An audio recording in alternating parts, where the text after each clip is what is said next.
Bonjour à tous, Bonjour. nous sommes heureux de vous retrouver pour cette troisième rencontre autour de la prière conjugale. Alors, on va essayer d'approfondir un peu plus quelle est la fonction, le fonctionnement, le but de la prière conjugale. Et nous allons aborder cette question que prier ensemble, c'est puiser à la source de ce que Dieu a prévu de meilleur pour nous. Voilà. Je ne vous cacherai pas que si jamais nous sommes sur Terre, les uns et les autres, si nos couples existent, c'est parce que bien à un moment, il y en a un qui l'a voulu. Et puis en plus, qui l'a créé. Donc derrière la création, il y avait un dessein, il y avait une intention. Donc c'est lui qui nous a créés. Voilà. Et donc, en nous créant, il a voulu le bon, le bien, le meilleur pour nous.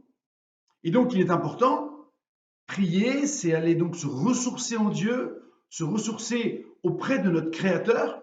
Et qu'est-ce qu'il a voulu de nous?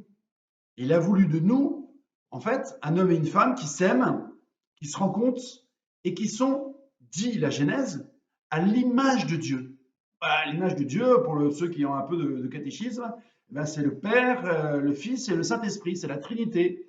Et entre eux, il y a vraiment une circulation immense d'amour. Voilà, c'est un amour un peu de type atomique, hein, si on peut dire, c'est une image. Eh bien, nous sommes à l'image de Dieu. Voilà, dit la parole, dit la Genèse. Donc ça veut dire que si nous voulons vraiment, je dirais, être le plus conforme à ce que Dieu voulait, conforme au dessin original, au plan initial, à la maquette initiale, eh ben, cette prière va justement nous faire d'autant plus coller, nous scotcher, nous rapprocher, nous faire comprendre quel est en fait l'original du couple, qui est Dieu lui-même. Donc plus on va connaître Dieu, plus on va connaître ce à quoi nous sommes appelés.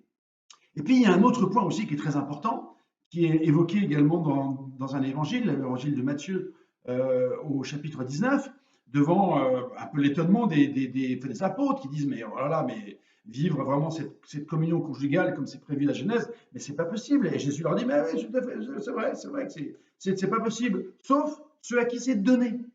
Et toute la méditation, je demande, de l'Église sur ce don, c'est-à-dire qu'est-ce qu'on peut avoir comme clé d'entrée. Et ce don, cette clé d'entrée, pour nous rendre accessible ce projet conjugal, eh ben c'est le don du Christ, c'est le don du salut. Et donc dans la prière, nous accueillons vraiment tout le don, tout l'éclairage, toute la force de Christ, ce qui fait vraiment dépasser les morts pour goûter la résurrection. Et ben cette force de Christ, cette force de vie de Christ, cette force de résurrection de Christ, eh ben, elle nous est donnée aussi dans la prière. Et puis encore une fois, très important, Nicodème, qui vient voir Jésus, hein, c'est dans l'évangile de Jean, il lui dit mais comment naître de nouveau, comment retrouver, je dirais, cette vie initiale, renaître, voilà. Et il te faut naître et de l'eau et de l'esprit, lui répond Jésus. Et donc dans la prière, aussi l'Esprit Saint nous est donné. Donc vous voyez comme prier, c'est vraiment se retourner auprès de notre Créateur pour qu'il nous conduise le chemin de ce qu'il voulait pour le couple. C'est accueillir le Christ qui nous sauve et qui nous donne vie, et c'est accueillir l'Esprit Saint qui donne le feu. Et le feu, on sait bien que dans la vie conjugale, le feu de l'amour, c'est vraiment ce qu'on veut cultiver, développer. Voilà pourquoi, vous voyez, cette prière conjugale est vraiment si importante dans ce ressourcement et pour se brancher vraiment sur ce que Dieu veut pour nous et veut nous donner. Alors concrètement, quels sont les fruits de la prière conjugale? Quand on prie ensemble et quand on demande vraiment au Seigneur d'agir dans nos vies sur des points qu'on a identifiés qui sont des difficultés entre nous, des problèmes de communication, des problèmes de blessures, des problèmes de fonctionnement, toutes sortes de choses qui font que notre vie conjugale n'est pas simple et n'est pas toujours parfaitement confortable, dirons-nous. Et donc dans ce manque dans ce manque de capacité à nous aimer, eh bien, nous tourner ensemble vers Dieu pour lui demander d'agir, c'est aussi lui demander de travailler d'abord sur chacun d'entre nous. Seigneur, je n'arrive pas à l'aimer quand il est comme ça. Je n'arrive pas à faire ceci, cela. Rends-moi capable. Transforme mon cœur. Élargis mon cœur. Et c'est ce travail de guérison. Seigneur, je suis blessée par telle situation et à chaque fois que ça se reproduit, eh bien, je repars en vrille. Je te demande, Seigneur, de venir me libérer de ces colères, de ces emportements, de ces découragements qui reviennent de façon cyclique à chaque fois que se passe tel et tel événement. Et donc, ce travail que nous pouvons faire ensemble dans la prière, c'est humblement nous mettre devant Jésus en lui demandant d'agir sur ces points où nous nous rendons compte que nous n'arrivons pas à avancer et que nous avons besoin de son salut, que nous avons besoin que l'Esprit Saint vienne agir dans nos vies.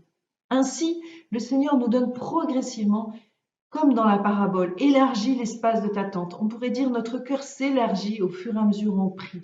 Plus on prie, plus on se décentre de soi, plus on demande humblement au Seigneur de venir combler nos manques, de venir nous transformer, nous rendre capables d'aimer l'autre, alors plus on fait ce travail et plus notre amour devient dans une dimension qu'on n'aurait jamais imaginée avant et qui est humainement sans doute inatteignable parce que trop centré sur nous-mêmes. Et plus le Seigneur nous décentre, plus il nous rend capables d'aimer l'autre et plus l'autre peut nous aimer. Et donc ça va dans les deux sens. Souvent on n'arrive pas à aimer et on ne se sent pas aimé. Et on n'arrive pas à accueillir l'amour. Et bien dans la prière, on peut aussi devant le Seigneur remettre toutes ces difficultés. C'est un peu aussi comme l'évangile de Cana. Ça illustre combien la prière, c'est la réalisation un peu de l'évangile de Cana.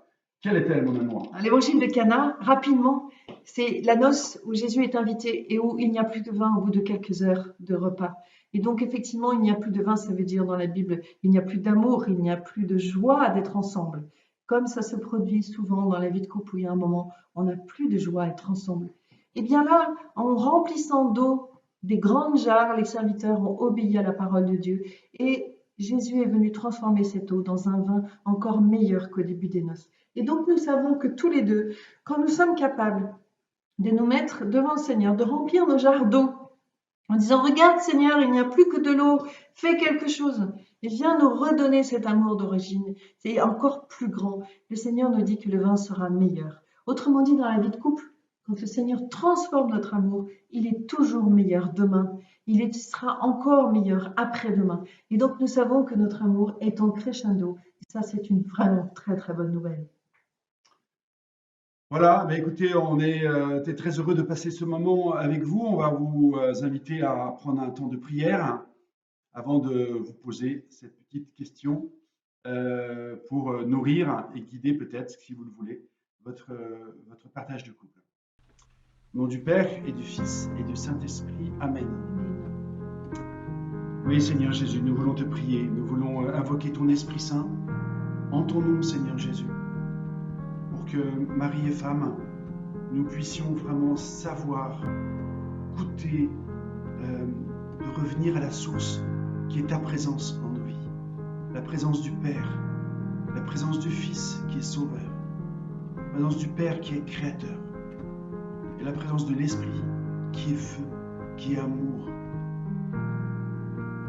Seigneur, vraiment, viens nous recouvrir de ta présence, des grâces des trois personnes de la Trinité, afin que nous puissions vraiment nous désaltérer et à la fois nous nourrir. Viens, Seigneur, viens éclairer nos vies, viens éclairer nos vies dans la prière de couple.